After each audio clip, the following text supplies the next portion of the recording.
Le ministre d'État canadien, le ministre des Affaires étrangères du Zimbabwe et une délégation d'hommes d'affaires suisses ont été reçus par le chef de la diplomatie ivoirienne, le ministre d'État, ministre chargé des Affaires étrangères, Daniel Kablan-Duncan. Le compte-rendu de Patricia Omo-Etia. L'agenda du chef de la diplomatie ivoirienne était très chargé ce lundi.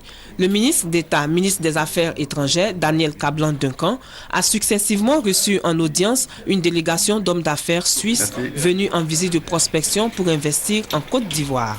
Le chef de la délégation, l'ambassadeur de Suisse en Côte d'Ivoire, révèle la réalisation de plusieurs projets.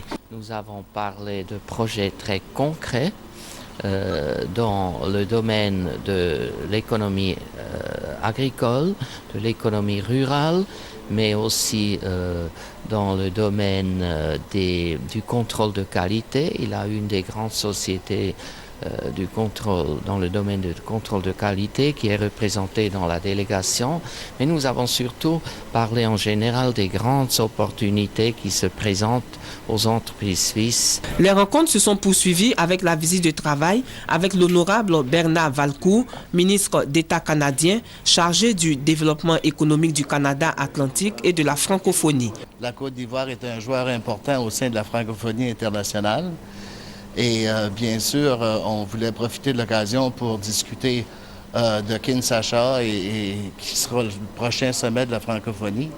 Également, on voulait souligner la célébration cette année du 50e anniversaire de nos relations bilatérales avec la Côte d'Ivoire. La séance de travail avec le ministre des Affaires étrangères du Zimbabwe, porteur d'un message au président de la République, a clos la série de rencontres.